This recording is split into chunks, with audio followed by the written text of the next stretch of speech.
Welcome to my channel. ನಮಸ್ತೆ. ಇವತ್ತು ನಿಮಗೆ ಒಂದು ವಿಭಿನ್ನವಾದ ಸೂಪ್ ಹೇಳ್ಕೊಡ್ತಾ ಇದ್ದೀನಿ. ಯಾವ ಸೂಪ್ ಅಂತ ಹೇಳಿದ್ರ ಬೆಸ್ಟ್ ಫ್ರಮ್ ವೇಸ್ಟ್. ಅದೇನಪ್ಪ ಅಂತೀರಾ? ಗೊತ್ತು ನೀವೆಲ್ಲರೂ ಏನು ಕೇಳಿರ್ತೀರ ಅಂತ. ಒಂದು ಮ್ಯಾಜು ಸೂಪು, ಒಂದು ವೆಜ್ ಸೂಪು, ಒಂದು ನೂಡಲ್ ಸೂಪು, ಹೀಗೆ ನಾನಾ ರೀತಿಯ ಸೂಪು ಎಲ್ಲ ಕೇಳಿರ್ತೀರ. ಬಟ್ ಈ ಸೂಪ್ ಹೇಗಿದೆ ಅಂದ್ರೆ, ನಾವು ಯೂಸ್ ಆಗಲ್ಲ ಅಂತೇಳಿ ಏನು ಎಸಿತಾ ಇರ್ತೇವಲ್ಲ, ಅದರಿಂದಲೇ ನಾವು ಇವಾಗ ಸೂಪ್ ಮಾಡಿ ಅಂತ ತೋರಿಸ್ತಾ ಇದ್ದೀನಿ. ನಿಮ್ಗೆಲ್ಲರಿಗೂ ಮೆಂತ್ಯ ಸೊಪ್ಪು ಗೊತ್ತು, ಹಾಗೂ ರಾಜಗಿರಿ ಸೊಪ್ಪು ಆಗ್ಬೋದು, ಅಥವಾ ಹೀಗೆ ಹರಿಪಲ್ಲೆ ಅಂತ ಬರುತ್ತೆ, ಆ ಸೊಪ್ಪಾದ್ರೂ ಓಕೆ. ನಾನಿಲ್ಲಿ ತಗೊಳ್ತಾ ಇದ್ದು ಒಂದು ಮೆಂತ್ಯ ಸೊಪ್ಪು ಹಾಗೂ ಕಿರಿಕ್ಸಾಲಿ ಸೊಪ್ಪು ತಗೊಳ್ತಾ ಇದ್ದೀನಿ. ಸೊ ಈ ಸೊಪ್ಪಿನ ಕಡ್ಡಿಯನ್ನು ಯೂಸ್ ಮಾಡಿಬಿಟ್ಟು ಹೇಗೆ ಸೂಪ್ ಮಾಡೋದು ಅನ್ನೋದನ್ನ ನಿಮ್ಗೆ ತೋರಿಸ್ತಾ ಇದ್ದೀನಿ. ಬನ್ನಿ. ಮೊದಲನೇದಾಗಿ ಇದು ಮೆಂತ್ಯ ಕಡ್ಡಿ ಸೊಪ್ಪೆಲ್ಲ ತೆಗೆದ್ಬಿಟ್ಟು ಕಡ್ಡಿ ಇಟ್ಕೊಂಡಿರೋದು, ಹಾಗೂ ಇದು ಕಿರಿಕ್ಸಾಲಿ ಸೊಪ್ಪಿನ ಕಡ್ಡಿ ದಪ್ಪಿರೋದನ್ನಷ್ಟೇ ಇಟ್ಕೋಬೇಕು.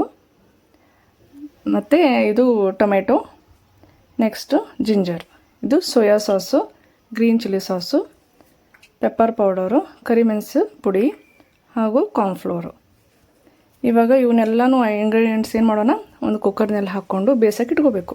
ನಂದು ಇದು ಒಂದೊಂದು ಕಪ್ ಅಷ್ಟು ತೊಗೊಂಡಿದ್ದೀನಿ ಕಡ್ಡಿ ಅಂತ ಅಂದರೆ 1 ಟೊಮೆಟೊ ಸಾಕು. ಇದಕ್ಕೆ ಜಾಸ್ತಿ ಕ್ವಾಂಟಿಟಿ ಇದ್ದರೆ 2 ಟೊಮೆಟೊ ಹಾಕ್ಕೋಬೋದು.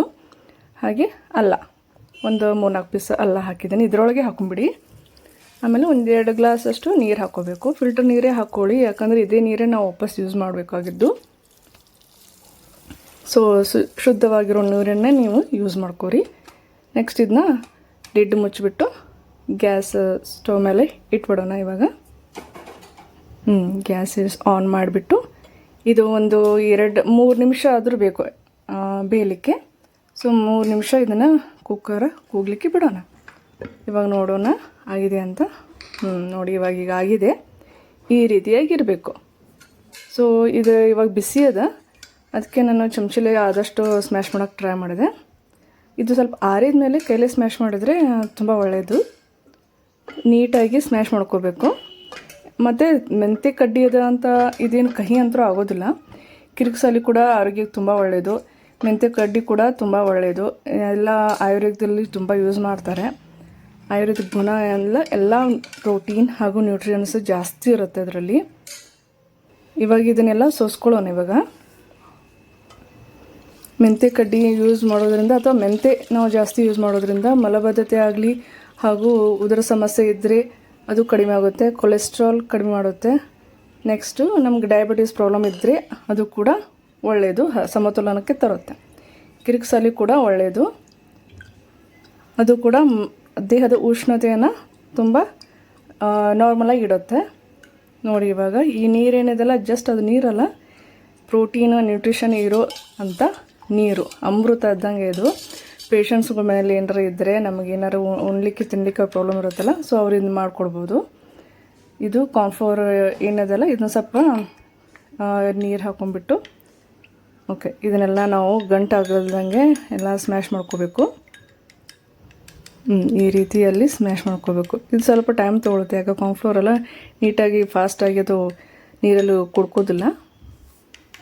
ಕಾರ್ನ್ಫ್ಲೋರ್ 1-2 ಸ್ಪೂನ್ ಆದರೆ ಸಾಕು. Next green chilli sauce, soya sauce, ಹಾಗೂ ಇವಾಗ ಇದನ್ನು ಒಲೆ ಮೇಲೆ ಇಟ್ಕೊಂಡು ಸ್ವಲ್ಪ ಬಿಸಿ ಆಗೋ ಮಟ್ಟ ಬಿಡಬೇಕು ಅಷ್ಟೇ, ಯಾಕಂದ್ರೆ ಆಲ್ರೆಡಿ ಬಿಸಿನೇ ಇದೆ. ಇದಕ್ಕೆ ನಾವೀಗ ಉಳಿದಿರೋ ಇಂಗ್ರೀಡಿಯೆಂಟ್ಸ್ ಏನದಾವಲ್ಲ ಅವನ್ನೆಲ್ಲ ಆ್ಯಡ್ ಮಾಡ್ತಾ ಹೋಗೋಣ. ಮೊದಲನೇದಾಗಿ ನಾವು ಕಾರ್ನ್ಫ್ಲೋರ್ ಹಿಟ್ಟು ಅದನ್ನು ಗ್ರೇವಿ ಮಾಡ್ಕೊಂಡಿರ್ತೇವಲ್ರಿ, ಅದನ್ನು ಹಾಕ್ಕೊಳ್ಳೋಣ. ಈಗ ಅಷ್ಟು ಹಾಕ್ಕೊಂಡು ನೋಡಿರಿ, ಈ ಥರ ಇರುತ್ತೆ ಅದು ಕಲರು. ಒಂಚೂರು ಕುದ್ದಿದ ಮೇಲೆ ಕಲರ್ ಚೇಂಜ್ ಆಗುತ್ತೆ. ಇದಕ್ಕೆ ಬೇಕಾದ್ರೆ ನೀವು ಕೊತ್ತಂಬರಿ ಕಡ್ಡಿನೂ ಹಾಕ್ಕೋಬೋದು. ನೆಕ್ಸ್ಟ್ ಇವಾಗ ಉಪ್ಪು ಹಾಕ್ಕೊಳ್ತಾ ಇದ್ದೀನಿ. ಕುದಿಸೋಗೋದು ಉಪ್ಪು ಹಾಕೊಂಡಿಲ್ಲ, ಅದಕ್ಕೆ ಇವಾಗ ರುಚಿ ತಕ್ಕಷ್ಟು ಉಪ್ಪು ಹಾಕ್ಕೊಳ್ತೀನಿ. ನೆಕ್ಸ್ಟ್ ಇವಾಗ ಪೆಪ್ಪರ್ ಪೌಡರು, ಕರಿಮೆಣಸಿನ ಪುಡಿ, ನಿಮಗೆ ಅನುಕೂಲ ತಕ್ಕಷ್ಟು ಹಾಕ್ಕೋಬೋದು. ಅರ್ಧ ಚಮಚ ಅಷ್ಟು ಆದರೆ ಸಾಕಾಗುತ್ತೆ, ಯಾಕಂದ್ರೆ ಇದು ಗ್ರೀನ್ ಚಿಲ್ಲಿ ಸಾಸನ್ನು ಯೂಸ್ ಮಾಡ್ಲಿಕ್ಕತ್ತೇವಲ್ಲ ಅದಕ್ಕೆ. ನೋಡಿ ಇವಾಗ ಇದು ಕುದಿ ಬಂತು. ಇವಾಗ 1 ಚಮಚ ಅಷ್ಟೇ ಗ್ರೀನ್ ಚಿಲ್ಲಿ ಸಾಸನ್ನು ಹಾಕೋತಾ ಇದ್ದೀನಿ. ನೆಕ್ಸ್ಟೇ ಸೋಯಾ ಸಾಸು, ಅದು 1 ಸ್ಪೂನ್ ಅಷ್ಟೇ ಹಾಕೋತಾ ಇದ್ದೀನಿ. ಇವಾಗ ಇದನ್ನು ಕುದಿಲಿಕ್ಕೆ 1-2 ನಿಮಿಷ ತನಕ ಆದರೂ ಬಿಡಬೇಕಾಗುತ್ತೆ. 1-2 ನಿಮಿಷ ಇದನ್ನು ಕುದಿಲಿಕ್ಕೆ ಬಿಟ್ಟು ನೋಡಿ ಇವಾಗ ಕರೆಕ್ಟಾಗಿದೆ, ಇಷ್ಟೇ ಸಾಕು. ಇದಕ್ಕೆ ಗಾಢವಾಗಿ ಏನು ಮಾಡ್ಕೊಳ್ಳೋದು ಬೇಕಾಗಿಲ್ಲ. ನಿಮಗೆ ಯಾವಾಗ ಅನುಕೂಲ ಆಗುತ್ತೆ ಅವಾಗ ಮಾಡ್ಕೋಬೋದು. ನೀವು ಸೊಪ್ಪು ತಂದಾಗ ಈ ರೀತಿಯಾಗಿ ಸೂಪ್ ಮಾಡಿಕೊಂಡು ಕುಡಿದ್ರೆ ಆರೋಗ್ಯಕ್ಕೂ ಒಳ್ಳೆಯದು.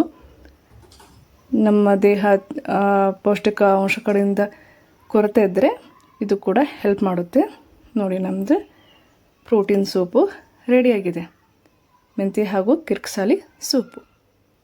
ನೋಡಿ, ಇವಾಗ ನಾನು ಇದನ್ನು ಸೂಪು ನಂಗಂದ್ರೆ ತುಂಬ ಇಷ್ಟ. ಸೊ ನಂಗೆ ಸೂಪ್ಗಳೊಳಗೆ ಇದಂದ್ರೆ ಭಾಳ ಫೇವ್ರೇಟ್ ನನಗೆ. ಅದಕ್ಕೆ ಇದನ್ನು ಅವಾಗವಾಗ ಮಾಡ್ತಾಯಿರ್ತೀನಿ. ಇವಾಗ ಇದನ್ನು ಟೇಸ್ಟ್ ಮಾಡಿಬಿಟ್ಟು ನಿಮ್ಗೆ ಹೇಗಿದೆ ಅಂತ ಹೇಳ್ತೀನಿ. ಫ್ಲೇವರ್ ಅಂತೂ ಸೂಪರಾಗಿದೆ. ನೋಡೋಣ, ಇವಾಗ ಟೇಸ್ಟ್ ಮಾಡಿಬಿಟ್ಟು ಹೇಗಿದೆ ಅಂತ ಹೇಳ್ತೀನಿ. ಆಸಮ್, ಸೂಪರಾಗಿದೆ. Like, share, subscribe my channel.